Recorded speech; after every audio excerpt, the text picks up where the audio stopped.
అందరికీ నమస్కారం. కార్తీక సోమవారం యొక్క మహత్యాన్ని ఈరోజు తెలుసుకుందాం.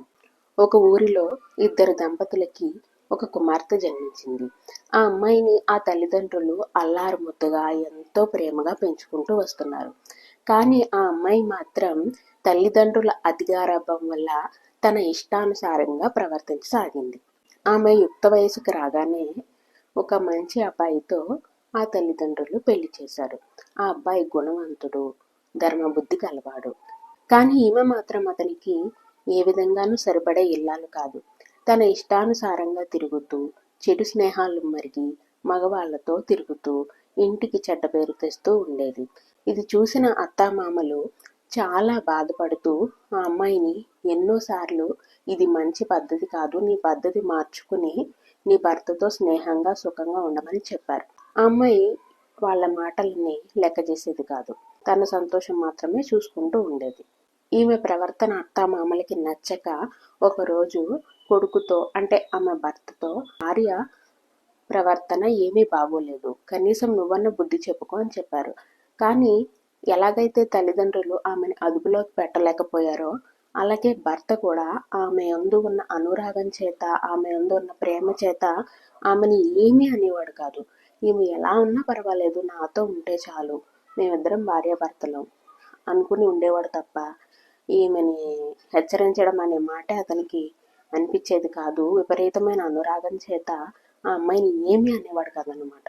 అత్తమ్మమ్మలు చూసి చూసి విసిగిపోయి మీరిద్దరూ వెళ్ళి వేరే కాపురం పెట్టుకోండి అని చెప్పారు. ఈ అమ్మాయికి బాగా స్వేచ్ఛ వచ్చినట్టు అయిందనమాట. వెళ్ళిపోయి భార్యాభర్త వేరే కాపురం పెట్టుకున్నారు. ఇంకా అడిగేవాళ్ళు అనేవాళ్ళు లేక ఈ అమ్మాయి ఇంకా విచ్చలవిడిగా ప్రవర్తించడం మొదలుపెట్టింది. స్నేహితులతో తిరుగుతూ ఇష్టం వచ్చినట్టు చేయడం మొదలుపెట్టింది. ఒకరోజు ఒక స్నేహితుడు, నీ భర్త మన స్నేహానికి అడ్డుగా ఉన్నాడు, వాడిని చంపేశావంటే మనం ఇంకా స్వతంత్రంగా ఉండొచ్చు అని చెప్పాడు అన్నమాట. ఈమె పేరు కర్కసి. ఆమె పనులు కూడా అలాగే ఉంటాయి. ఆవిడ ఎలాగ దుర్బుద్ధి కలదు కాబట్టి భర్త ఎంత ప్రేమించినా అవేమీ మనసులో పెట్టుకోకుండా కర్కశంగా ఒకరోజు రాత్రి అతను నిద్రిస్తుండగా ఒక బండరాయి తెచ్చి అతని నెత్తి మీద మోది చంపేసింది. అతడి శవాన్ని ఒక బావిలో తీసుకెళ్లి స్నేహితుల సహాయంతో పడేసింది. ఆవిడికి పాపం చేస్తున్నప్పుడు ఇటువంటి భయం కానీ రాలేదు. ఈ పాపం ఏంటి, ఏ పాపం చేసినా దానికి ఏ భయము అన్నది అనిపించలేదన్నమాట. ఆవిడ ఇంత క్రూరంగా ప్రవర్తిస్తూ, ఇక భర్త అడ్డు కూడా లేడు, తన ఇష్టానుసారంగా ప్రవర్తిస్తూ వయసు అయిపోయిన తర్వాత, ముసలిది అయిపోయిన తర్వాత కూడా ఆ ముసలితనం వచ్చిన బుద్ధి మాత్రం రాలేదన్నమాట. ఇరుగు పొరుగు వాళ్ళకి గొడవలు పెట్టడము, మొగుడు పిల్లలకి గొడవలు పెట్టడము, తల్లి కొడుకులకి అత్తామామలకి ఒకళ్ళకొకళ్ళకి గొడవలు పెట్టడము, కోడలకి అత్తామామలకి ఇరుగు పొరుగు వాళ్ళకి కనిపించిన వాళ్ళందరికీ గొడవలు పెట్టడము, ఆడవాళ్ళని చెడు స్నేహాలు చేసేలా ప్రోత్సహించడము, ఇలాంటి విపరీతమైన దారుణాలన్నీ చేస్తూ ఉండేదన్నమాట. ఇంత భయంకరమైన పాపాలు చేసిన ఆవిడికి కుష్ఠరోగం వచ్చింది. చీము రక్తం కారుతూ పురుగులు పడి చనిపోయింది. ఆ చీము రక్తం కారుతున్నప్పుడు కూడా ఈవిడితో తిరిగిన వాళ్ళెవ్వరూ దగ్గరికి రాలేదు. ఎవరి అవసరాల కోసం వాళ్ళు ఇలాంటి వాళ్ళ దగ్గర ఉంటారు, కానీ ఇలాంటి వాళ్ళకి ఆపద వస్తే ఎవ్వరూ ఆదుకోరు.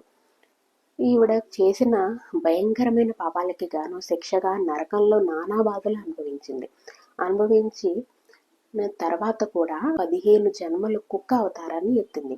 15వ జన్మలో ఆహారం కోసం అటు ఇటు తిరుగుతూ ఉంటే ఒక బ్రాహ్మణుడు సోమవార వ్రతాన్ని ఎంతో నిష్టగా చేసి తను ప్రసాదం తినడానికి అక్కడ పెట్టుకున్న ప్రసాదాన్ని కుక్క గబుక్కుమని వచ్చి తినేసింది. ప్రసాదాన్ని కుక్క స్వీకరించడం వలన తనకి పూర్వజన్మ జ్ఞాపకం వచ్చి ఏడుస్తూ బ్రాహ్మణోత్తమ నన్ను కాపాడంటే అని చెప్పింది.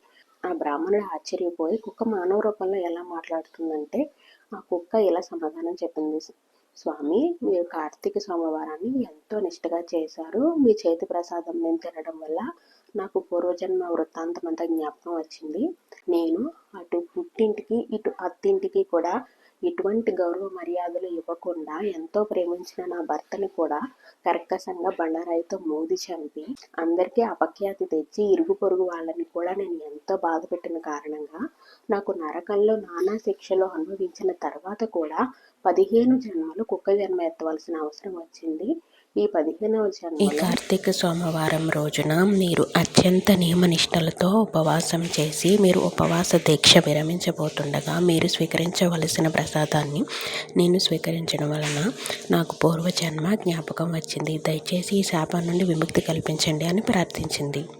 ఆ బ్రాహ్మణుడు చాలా దయతో అతను చేసిన ఒక కార్తీక సోమవార వ్రతాన్ని ఆ కుక్కకు దారిపోశాడు. ఆ కుక్క శాప విమోచనమై కైలాసానికి వెళ్ళిపోయింది.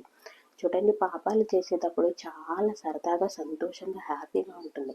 ఎవరినైనా ఏడిపించడము, కొట్టడము, తిట్టడము, ఎవరైనా ఏడుస్తుంటే నవ్వుతూ చూడడము, అప్పుడు చాలా సరదాగా చంకలు గుద్దుకుంటారు. కానీ మనం ఎన్ని పాపాలు చేసామో అంతకు మించి శిక్షలు కూడా ఉంటాయి.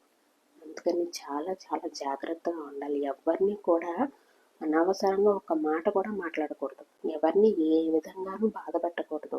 భగవంతుడు మనకి ఇచ్చిన జీవితాన్ని ఎంతో సంతోషంగా పరులకు ఉపయోగపడే విధంగా మలుచుకుని భగవంతుని యొక్క సేవలో మనం ధరించాలి. వీలైతే నలుగురు సహాయం చేయండి, లేకపోతే మాట్లాడకుండా ఊరుకోవాలి. అంతేకాని 10 మందిని తిట్టడము, బాధ పెట్టడము, ఏడిపించడము, హింసించడము మాటలతో ఇటువంటివి చేయడం వలన చాలా దారుణమైన శిక్షలు ఉంటాయి.